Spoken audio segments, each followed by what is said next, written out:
Hello friends, welcome to RG cookery. இன்றைக்கி நம்ம பார்க்க போகிறது சப்பாத்திக்கு ஒரு ஈஸியான சிம்பிளான ஒரு சைட் டிஷ் தான் நம்ம பார்க்க போகிறோம்.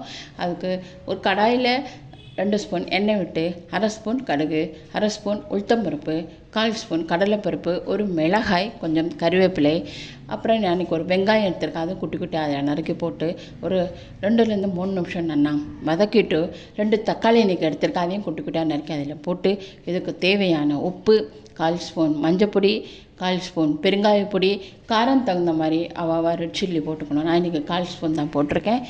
அப்புறமா தனியா பவுடர் அது ஒரு 1/4 ஸ்பூன், ஜீரக பவுடர் அது ஒரு 1/4 ஸ்பூன் போட்டு எல்லாமே போட்டு நல்லா வதக்கிட்டு ஒரு கால் கிளாஸ் அதில் தண்ணி விட்டு தட்டு போட்டு மூடி வச்சுருவோம். ஏன்னா அது கொஞ்சம் ஈஸியாக வெந்துடும். தக்காளி வெங்காயம் மட்டும்தானே போட்டிருக்கோம், அது ஈஸியாக வெந்துடும். அதை அதில் தட்டை போட்டு மூடி வச்சுட்டு நம்ம அப்பப்போ 2-3 தடவை அதை கிளறி விட்டுக்கணும். அது நல்லா குயிக்காக ஒரு ஈஸியாக அந்த டிஷ் பண்ணிடலாம். குயிக்காக அது வெந்துடும். நாம் இதுக்கு டேஸ்ட்டுக்கு கொஞ்சம் வெல்லமும் போட்டிருக்கேன்.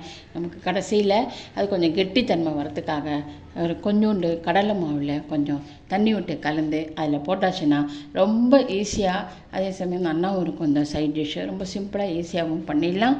இந்த டிஷ் உங்களுக்கு பிடிச்சிருக்கும் தாங்கிறேன். Please subscribe my channel. Thank you.